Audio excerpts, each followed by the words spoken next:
안녕하십니까. 간해성형외과 원장, 성형외과 전문의 백인수입니다. 제가 성형외과에서 근무한 지 벌써 13년 정도 흘렀기 때문에 정말 다양한 수술을 해봤는데요.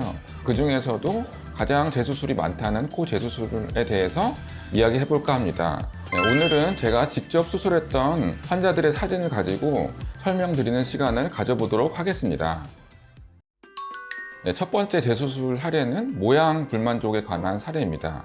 이분의 정면 사진을 보면 콧대 부분은 조금 교형물이 비쳐 보이고 또 코끝 부분은 약간 뭉툭해서 오똑한 느낌이 없다. 또 코 아래 기둥 부분이 들어가 있다 보니까 입이 좀 나와 보인다. 이런 말씀을 하셨습니다. 미간부가 상대적으로 너무 높아서 남성적인 느낌을 볼 수 있습니다. 아래쪽에서 찍은 사진을 보시면 콧구멍이 비대칭인 모습을 볼 수 있는데요.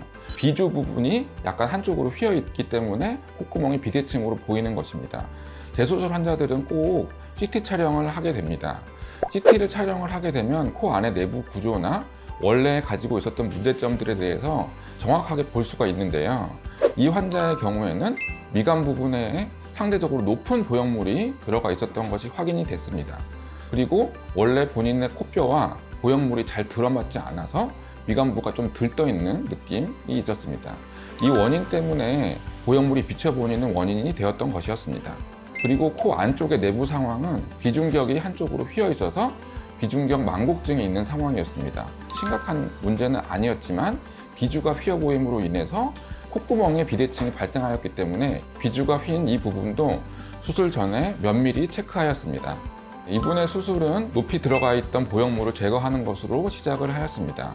실리콘 보형물을 교체하면서 보형물 높이를 2mm 정도 낮춰주어서 여성스러운 느낌이 나도록 수술을 시행했습니다. 그리고 코 안에 있는 비중격 연골을 추가적으로 채취해서 코끝에 연장 이식을 하게 됨으로써 코끝이 좀 더 안정화되고 모양이 좀 더 좋아지고 휜 부분도 많이 개선할 수 있게 되었습니다.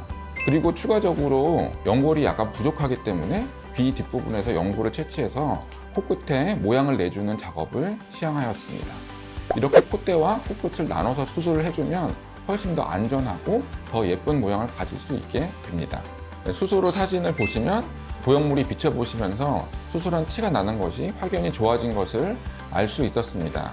그리고 코끝 부분도 오똑함이 살아서 코끝이 훨씬 더 예뻐 보이고 비주 부분이 약간 나오면서 세련된 느낌으로 바뀌었습니다. 전체적으로 코 라인이 세련되고 여성스러운 라인을 갖게 되었고 코끝이 훨씬 더 예쁜 모습이 나와 있음을 알 수 있었습니다. 아래쪽에서 찍은 사진을 보시면 휘어있던 문제들이 많이 개선되어서 콧구멍의 모양이 많이 좋아진 것을 알 수 있습니다. 두 번째 케이스입니다. 이분은 보형물이 비쳐서 내원하신 분으로 누가 봐도 수술한 티가 나는 그런 느낌을 볼 수 있고요. 동시에 한쪽으로 보형물이 휘어 있는 것을 알 수 있었습니다. 그리고 보형물이 높게 들어가다 보니 남성적인 느낌이 많이 나고 코끝의 피부도 많이 얇아져 있는 것을 알 수 있었습니다. 이분도 마찬가지로 수술 전에 CT 촬영을 시행한 결과 L자 실리콘을 사용한 것이 확인이 되었습니다. 이 L자 실리콘은 오래되면 코 안쪽에서 피부를 얇게 만드는데 이런 것들이 재수술을 많이 유발하는 원인이 되고 있습니다.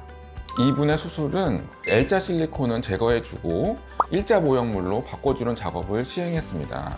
L자 실리콘은 콧대와 코끝을 나눠서 수술하는 방법이 아니기 때문에 장기간적으로 볼 때 코에 안 좋은 영향을 미치기 쉽습니다. 하지만 일자 보형물은 코 대부분에만 들어가기 때문에 코끝의 피부는 자극을 하지 않아서 오랜 기간 동안 안전하게 코 형태를 유지할 수 있습니다. 이분의 코 수술은 콧대는 일자 보형물을 쓰고 코끝은 비중격 연골과 기연골을 사용해서 교정해 주었습니다. 얇아진 피부는 그 정도가 심하지 않다면 연골과 귀뒤 진피를 사용해서 가볍게 교정해 줄 수 있지만 그 얇아진 범위가 넓거나 심하다면 두피 쪽에서 근막을 채취하여 덮어주기도 하고 더 두꺼운 진피가 필요하다면 엉덩이 쪽에서 진피를 채취하여 덮어주기도 합니다. 이분은 수술 후 보형물이 비치지 않고 보형물이 휜 느낌이 없으니 아주 만족도가 높았던 케이스이고요. 측면과 45도에서 봤을 때도 남성적인 느낌이 많이 사라진 자연스러운 코끝을 가지게 되셨습니다. 세 번째 케이스는 구축코 재수술 케이스인데요. 코 재수술 가운데서 가장 어렵다고 할 수 있는 케이스가 바로 구축코 재수술 케이스입니다.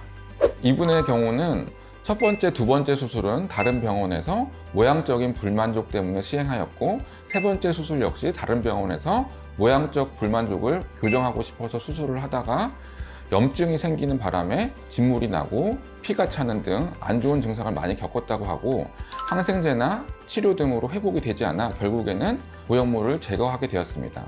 보형물을 제거하다 보니 빈 공간으로 코가 딸려 올라가는 구축 증상이 생겼고, 피부도 얇아지면서 저희 병원에서 네 번째 재수술을 한 경우가 되겠습니다. 구축코는 피부에 문제가 생기는 경우도 많기 때문에 그런 증상들을 충분히 확인해 주는 것이 중요합니다. 정면 사진을 보시면 피부가 많이 찌그러져 있는 것이 보이고, 보형물이 제거된 상태이기 때문에 미간부가 많이 낮아져 있는 것을 알 수 있었습니다. 먼저 이런 구축코 수술은 여러 번의 수술로 인해 피부가 얇아져 있고 코 안에 정상적인 연골도 망가져 있는 상태가 됩니다. 그래서 정상적인 조직을 찾기가 어려워서 수술 시간이 조금 더 길어지게 되는 단점이 있기는 합니다. 하지만 이렇게 세심한 박리를 끝내고 나면 어느 정도 정상적인 모습이 회복이 되고 그 상태에서 재수술이 진행이 되게 됩니다. 환자분께서는 더 이상의 수술을 원치 않았기 때문에 실리콘 보형물 자체를 사용하는 것에 상당히 거부감을 가지고 계셨습니다. 이런 경우는 본인의 늑연골을 충분히 채취해서 그 재료를 가지고 콧대와 코끝에 모두 사용을 하게 됩니다.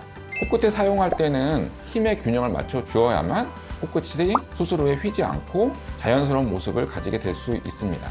콧대 부분에도 실리콘이 굉장히 두꺼운 것이 들어갔던 만큼 늑연골도 충분히 두꺼운 것이 들어가야지만 모양적으로 예쁘기 때문에 늑연골 절편을 여러 조각을 겹쳐서 충분한 높이가 나오도록 했습니다. 마지막으로 피부가 많이 얇아져 있기 때문에 이렇게 심한 경우에는 늑연골을 채취하면서 같이 채취한 주변의 근막이라든지 또는 늑연골의 연골막 등을 사용해서 코끝의 피부를 보완해 주게 됩니다. 수술 후 사진을 보시면 확실히 코가 짧아졌던 것이 개선돼서 길어진 모습을 볼 수 있고, 자가 조직으로 수술했지만 어느 정도 오똑한 모습을 볼 수 있었습니다. 완벽하진 않지만 실리콘 보형물에 못지않은 높이와 오똑함을 가질 수 있게 되었습니다. 그리고 무엇보다 가장 중요한 것은 이분은 더 이상 코 수술을 받지 않아도 된다는 경우입니다.